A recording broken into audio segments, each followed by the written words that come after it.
ఆరాధిస్తున్నారు. ఒకరోజు జకర్యాకి వంతు వచ్చింది.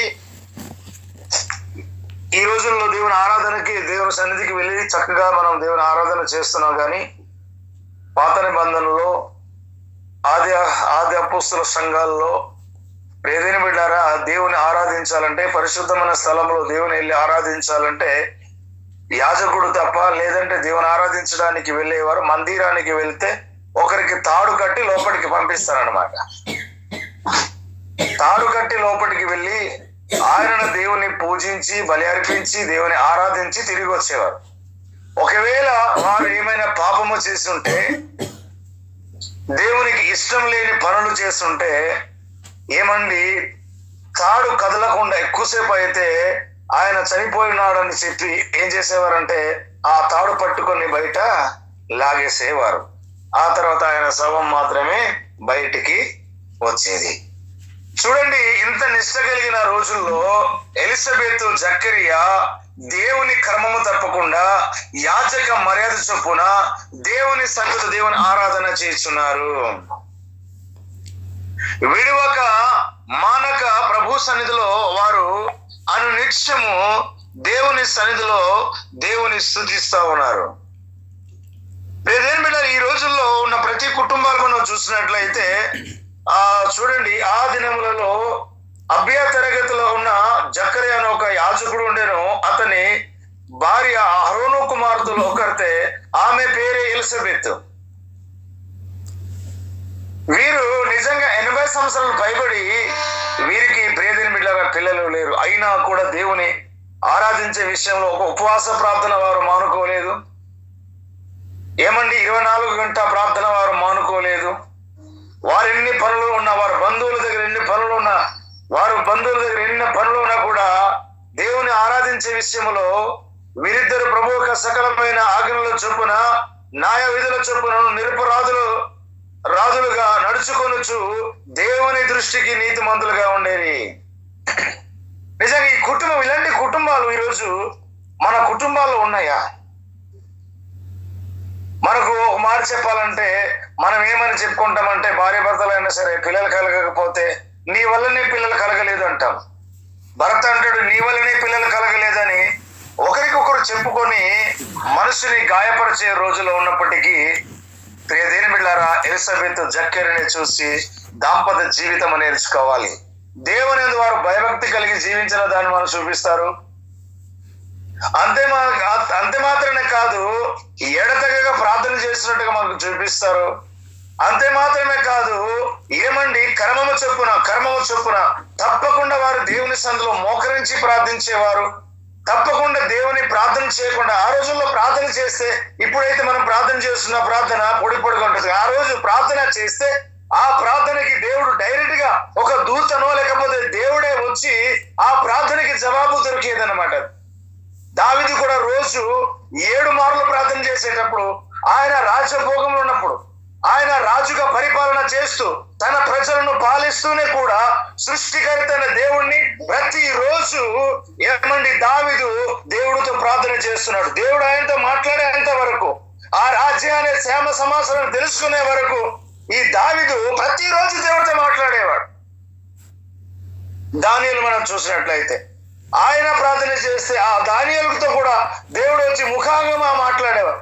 మోసే ప్రార్థన చేస్తే ఆ మోసకు దేవుడు ముఖాముఖం వచ్చి ప్రార్థన చేసి ఆ ప్రార్థనకి దేవుడే, ఒక మాట చెప్పాలంటే మరి దూత ద్వారా కావచ్చు, ప్రవక్త ద్వారా కావచ్చు, స్వయంగా దర్శనము ద్వారా కావచ్చు, కళ ద్వారా కావచ్చు, లేదంటే దేవుడే స్వరము ద్వారా అనేక మందిని మాట్లాడుకుని వచ్చారు.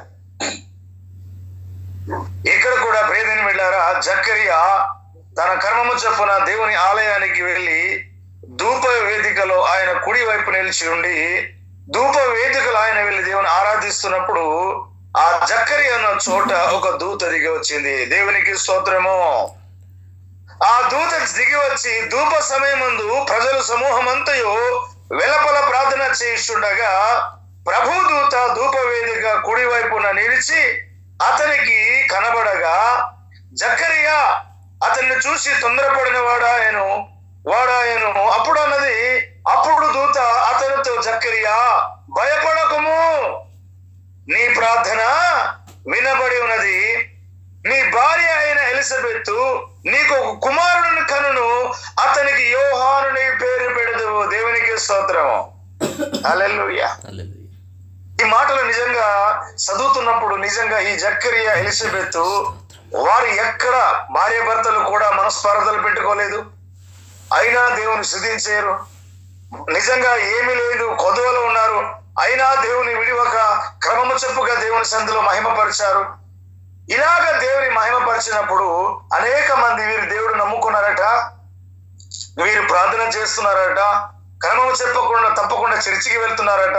కానీ వీరికే పిల్లలు లేదని అనేక మంది చెప్పినా కూడా ఆ మాటని ఏది కూడా లెక్క చేయలేదు. కానీ ఆ సృష్టికర్త అయిన దేవుని, సర్వోన్నతమైన దేవుని మాటలను మాత్రమే యాజక ధర్మము చొప్పున గైకొనుచు ఆయన ఆజ్ఞలను పాటిస్తూ వారు క్రమము చొప్పున దేవుని సందులో నడవటానికి ప్రారంభించారు.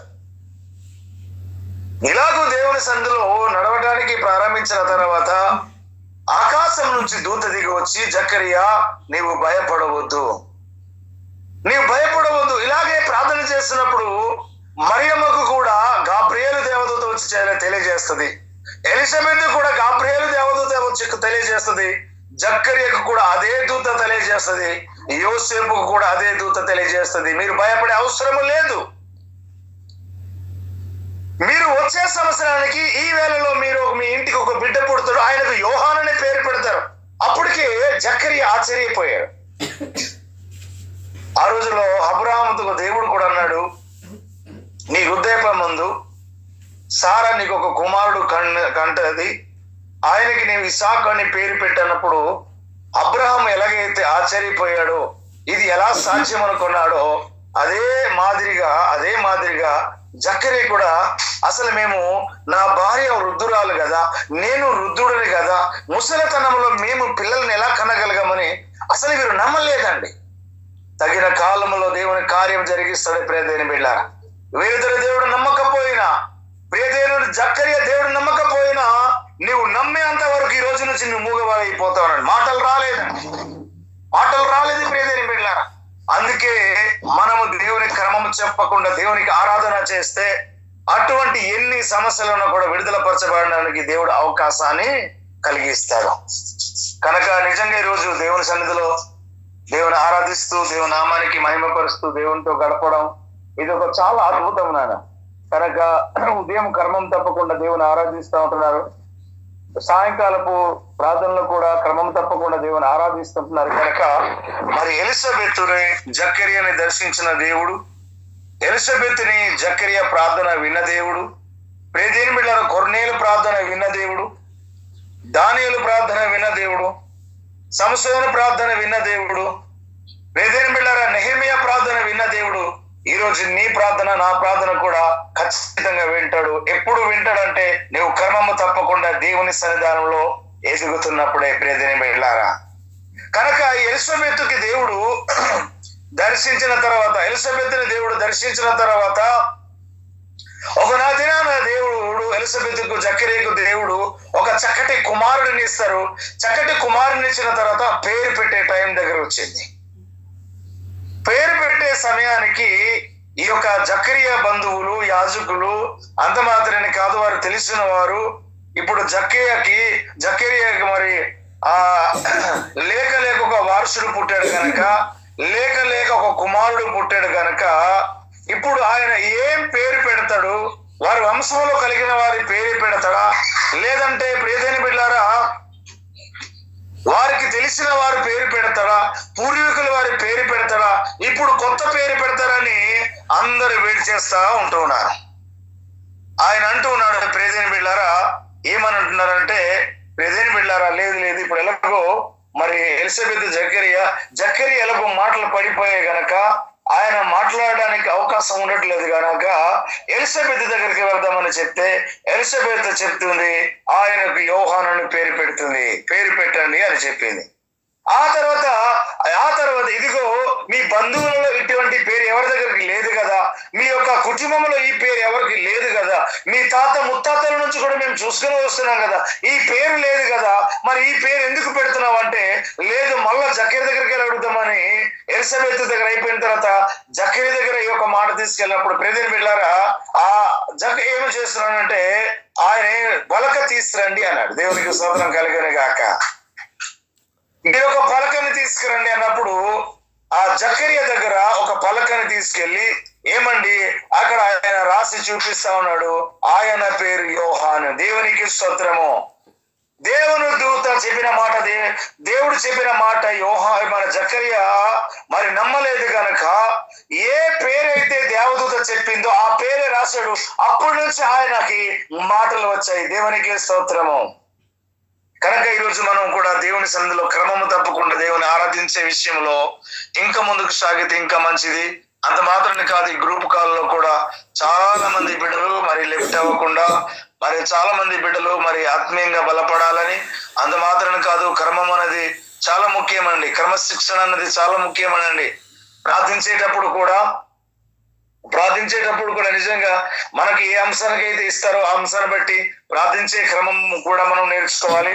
పాటలు పాడేటప్పుడు కూడా దయచేసి దేవుని సన్నిధిలో దేవుని నామానికి అవమానకరంగా కాకుండా దేవుడు మనకు నేర్పించిన చక్కటి స్వరముతో మరి ఆ పాట భావాలు ఏమున్నాయో దానిని పాడుతూ దేవుని ఆరాధించడానికి మనం పరిశుద్ధాత్మ శక్తిని మనం పొందుకుందాం. పరిశుద్ధాత్మ జీవన మనం పొందుకుందాం. ఎందుకంటే నడిపించే దేవుడు నాయకుడు దేవుడు పరిశుద్ధాత్మ దేవుడే కనుక ప్రియదేని బిడ్డారా, మనము ఈ గ్రూప్ కాలకు రాకముందే ఒకటికి 2 సార్లు నేను ఒకవేళ పాట నాకు కానీ అవకాశం వస్తే నేను ఈ పాట పాడుతానని ముందుగానే మనం సిద్ధపడాలి. దేవుడు నాకు అవకాశం కలిగిస్తే నేను వాక్యం చదవడానికి రెడీ అని సిద్ధపడాలి. వాక్యము చదివేటప్పుడు ప్రియ దేవుని బిడ్డలారా, ఎందుకంటే దేవుని వాక్యము 2 అంచుల ఖడ్గం. దేవుని వాక్యము బహు బలం కలిగినది. తినగలిగితే అంత మంచిది. జక్కయ్య ఎలిజబెత్ కుటుంబాన్ని చూసి ఈ రోజు మా కుటుంబం కూడా ప్రియ దేవుని బిడ్డలారా, భార్య భర్తలు దేవుని సన్నిధానంలో మానక కర్మము చొప్పున దేవుని సన్నిధికి వెళ్ళడానికి ప్రయత్నం చేద్దాం. ఏదో గ్రూప్ కాలుకున్నాం కదా, మా బంధువుల దగ్గరికి వెళ్ళి ప్రార్థన చేసే అవసరం లేదు, ఏదో గ్రూప్ కాల్ ఉన్నాం కదా మేము సువార్త చేసే అవసరం లేదు అనుకోకుండా దయచేసి ప్రియదేని బిడ్డలారా, ఒకవైపు సువార్త చేస్తూనే, ఒకవైపు జీవ ప్రార్థనలో కూడుకుంటూనే, ఒకవైపు అనేక ప్రార్థనలు అటెండ్ అవుతూనే ఈ గ్రూప్ కాల్లో కూడా అటెండ్ అవుతూ దేవుని సన్నిధిలో ముందుకు సాగడానికి ప్రతి ఒక్కరు కూడా సంసిద్ధంగా ఉండాలి.